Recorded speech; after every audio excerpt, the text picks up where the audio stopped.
शाम आँखों पर। कैसे हो सब।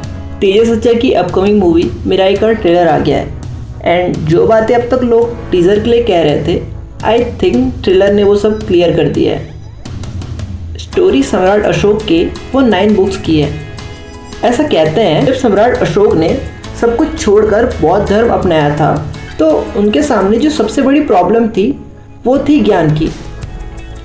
मतलब उस टाइम पे इंडिया या फिर उनके राज्य के पास जो ज्ञान का भंडार था, जो वेद ज्ञान, अलग अलग किस्म के ज्ञान का जो नॉलेज था, उनको डर था कि वो नॉलेज कहीं किसी गलत हाथों में न चला जाए और इसलिए उन्होंने 9 लोगों को रखा, अनुयायी टाइप। और वो 9 लोग उन 9 बुक्स की रक्षा करते हैं जिन 9 बुक्स में इन अलग अलग चीज़ों के बारे में विस्तार से लिखा था। ट्रेलर और ग्लिम्स में एक बहुत ग्रैंड वॉर का सीन दिख रहा है और अगर उन्होंने ये सीन सही से पुल आउट कर लिया तो आई थिंक ये one of the best scene होगा। कल्कि तो याद ही होगा आपको।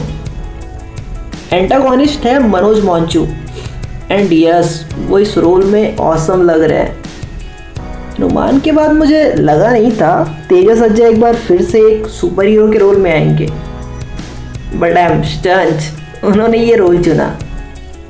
वेपन की वजह से सब इसे मंकी किंग से हाईली इंस्पायर कह रहे थे या सच कहूँ तो सस्ती कॉपी कह रहे थे, बट रियलिटी में वेपन तो है ही ऐसा कि कोई भी कहे कि हाँ वो वहाँ से इंस्पिरेशन ली गई है और आई डोंट थिंक सो इंस्पिरेशन लेना गलत है, उसमें कुछ बुरा नहीं होता। अगर हम बात करें विजुअल्स की तो या विजुअल तो सच में अच्छे हैं।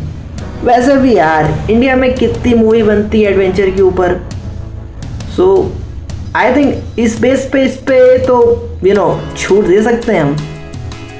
वेपन का और कुछ मंकी किंग के वेपन जैसा ही है क्योंकि मूवीज़ में या फिर अलग अलग शोज़ में हमने उसको देखा ही है, जो स्टार्टिंग में छोटा होता है एंड फाइटिंग टाइम वो बड़ा हो जाता है।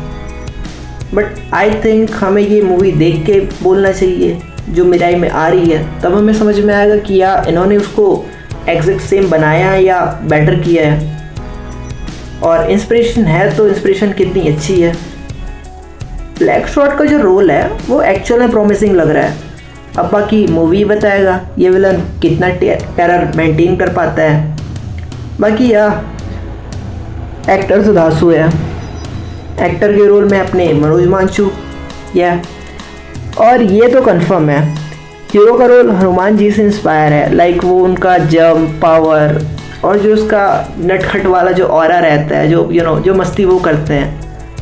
एंड तेजस सज्जा का वो टिपिकल रोल तो दिख ही रहा है, लाइक वो सीरियसनेस और एडवेंचर मूवी में बहुत कॉमन है ये खोज एंड ऑल, जो उस पर वो सीरियसनेस जो दिख जाती है एंड आई लाइक इट। और मुझे पता है कि आपको भी ये चीज़ पसंद आएगी। वैसे मूवी के डायरेक्टर हैं कार्तिक, या फिर मतलब प्रोनाउंसिएशन थोड़ी गड़बड़ हो सकती है, उसमें लिखा था कार्तिक, सो हाँ। और इन्होंने कार्तिकेय 2 बनाई है और आई डोंट थिंक कि मुझे विजुअल्स पे कोई दिक्कत हो सकती है, मतलब मैं भरोसा कर सकता हूँ उन पे और शायद आप भी। वो चील वाला सीन, वो बर्फ़ वाला सीन, यही सब भी ले लो, कितना सही बनाया है यार। तेजस सज्जा के अपोजिट है रितिका नायक एंड यस इनका रोल वही पार्टनर वाला होगा जो एडवेंचर मूवी में हीरो के साथ होती है।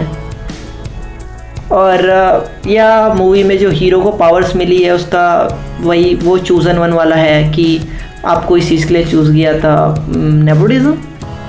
वेल आई डोंट थिंक सी वो कोई परफेक्ट वर्ड हुआ। वेल मूवी एक्चुअल में एडवेंचर वाली है तो आई डोंट थिंक सो कि इसमें एक्शन पीक पर हो, और ऐसा मुझे लग भी नहीं रहा क्योंकि ट्रेलर में तो सिर्फ ठीक ठाक ही लग रहा था। कुछ स्वॉर्ड वाले सीन ले लो और वो कुछ टिपिकल सदर्न एक्शन सीन्स को ही उठा लो, बट हाँ मतलब ठीक है, उसका ऑरा अलग है, वो अलग मज़े देता है। साउथ मूवी वो ना हो तो क्या ही मज़ा। बाकी श्री राम जी का जो प्रेजेंस है वो तो ग्लोरियस है ही। और उस सीन की भव्यता का अंदाज़ा हम देख कर ही लगा पाएंगे। बाकी एक चीज़ तो कन्फर्म है, 60 करोड़ के बजट में जो एपिक सीन इन्होंने हमें दिया है वो तो टॉप नॉच है ही। वैसे आप बताओ, आपको कैसा लगा ट्रेलर, क्लिप्स या फिर टीज़र, और आप जा रहे हो मूवी देखने? एंड या वीडियो पसंद आई हो तो लाइक कर देना और सब्सक्राइब तो कर ही देना यार। बाकी मिलते हैं फिर किसी ऐसी वीडियो में।